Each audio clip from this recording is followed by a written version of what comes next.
After Matt Warman sits down. Miriam Cates.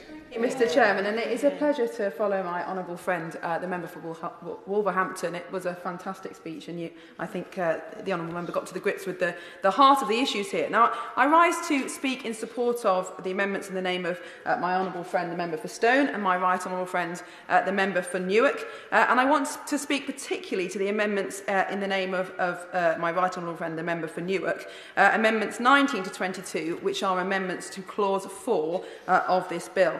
Now, these amendments taken together would prevent individual migrants from blocking their removal to Rwanda by using the UK courts to make claims over months and even years. Now, this bill already does block off claims related to the general safety of Rwanda in particular, but it doesn't stop individual challenges like those that did indeed stop the flight in June 2022, the flight that ended up with the case that came to the Supreme Court last year. Now, the bill as drafted states that for an individual to avoid deportation, there must be compelling evidence that they would come to serious and irreversible harm if deported to Rwanda. Now, this sounds like a very high bar. But in reality, all that would be required would be a doctor's certificate certifying mental health problems if this person was taken to Rwanda, for example. And indeed, that is what happened in June 2022 to a couple of dozen of people sat on that flight on the tarmac. Now, nothing materially in this bill changes that fact in terms of the individual claims. Now, even if those claims are not accepted eventually, they still clog up the courts. They can still end up in appeal, and as we've already heard from other speakers, that can be a matter of years. Now, the government has said last night that it will increase the number of judges on these tribunals by about 150, I think. But all that shows is that the government is expecting a large number of individual claims. So if this bill, as drafted, blocks off those individual claims, as the government suggests, then why would we need those additional judges to move through the courts? And I think the questions raised by my right honourable friend, the member for Middlesbrough, about where those judges would come from and what impact that would have on our wider court system are very valid. But if there are those individual claims that are clogging up courts for months or even years, then even if they are not ultimately successful claims, it will automatically weaken the deterrent effect of the bill and of the plan. And of course, the whole purpose of the Rwanda plan is to be a deterrent. And deterrents only work if the same action is always followed with the same response. Yep. If it's always consistent, it's the same in the criminal justice system, it's the same in parenting. Effective deterrents are by definition fair. They treat everybody equally. And some of those opposing these amendments are normally highly in favour of equality. But actually these amendments make it equal. Everybody who arrives here illegally will be detained and be deported. That is how we create an effective deterrent. Now, I readily admit that the government has made progress, and I warmly welcome all the progress that has been made, the deal with Albania, the upstream work with Bulgaria, the attempts to help the French prevent more of the boats from launching in the first place. But to actually stop the boats, which is the Prime Minister's pledge, which is the pledge that we have made to our constituents and made as a party, then migrants in Calais and the international criminal gangs must know beyond doubt that anyone arriving illegally in the UK will swiftly be detained and deported. And my honourable friend for Wolverhampton is absolutely right. Yeah. These criminal gangs and migrants have smartphones. They have the ability to tell instantly which routes are available, where the boats are, how much they have to pay, what different countries' asylum system looks like, what different countries' benefits systems looks like. We have an instant trade in information. So the only way a deterrent can work is if everybody knows beyond doubt that that is exactly what will happen to everybody landing on our shores. I certainly will.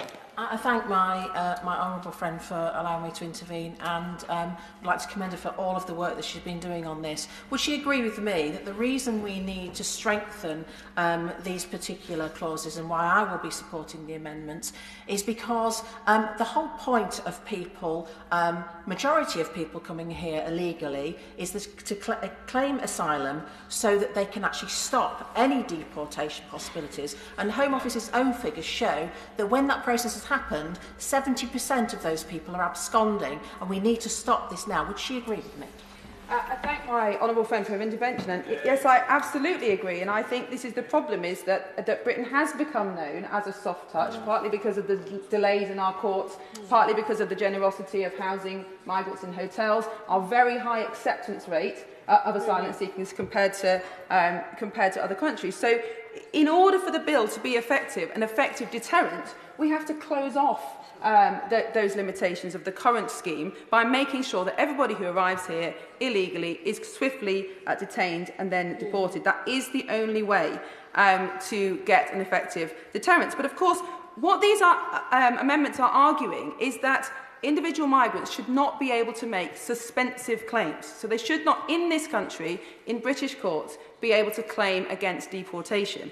But they would still absolutely retain those rights when they arrive in Rwanda. We're not talking about removing those individual rights to claim for asylum, even to be sent back to the UK in some circumstances. Those rights still are retained, but it's essential that they happen offshore in the third country of Rwanda, because it is the deportation that is the deterrent. So that's why these amendments are absolutely needed for all individuals, except of course those who are unfit to fly or where obvious mistakes have been made.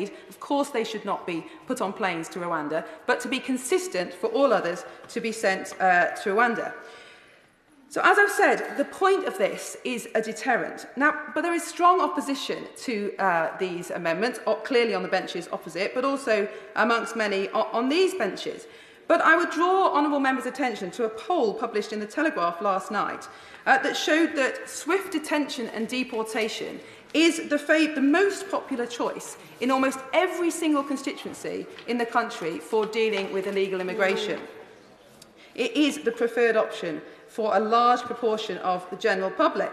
And whilst various interpretations of international law and its application might be highly contested in Westminster, as we've heard today, the need for secure borders is really not a contested idea in the country at large. The British people are generous and compassionate. They support managed schemes to welcome refugees, as we've seen over the last few years. But the British people look at tens of thousands of mostly able-bodied young men coming from a safe country, France, taking physical risks to cross the world's busiest shipping lane in a dinghy, then being housed in a hotel at great expense to them, the taxpayers, some of these people absconding, some committing horrific crimes, and then they listen to Westminster commentators saying that because of international conventions we can't deport these people, and they say, are you serious? Are we serious that we can't do that? Most ordinary people in this country don't lie awake at night worrying about our standing amongst elite international lawyers. They lie awake at night worrying about security and crime and the cost of housing, all of the issues that are made significantly worse by the abuse of our asylum and immigration system. Because without doubt, our system is being abused, and it will continue to be abused unless this bill is strengthened to limit those suspensive claims so that all people arriving on our shores illegally are treated the same, detained and deported. Because, Mr Chairman, I'm afraid weaknesses are always exploited. It's a sad fact of history and human nature. And those that don't believe this, I'm afraid, are naive, and we must deal with the reality.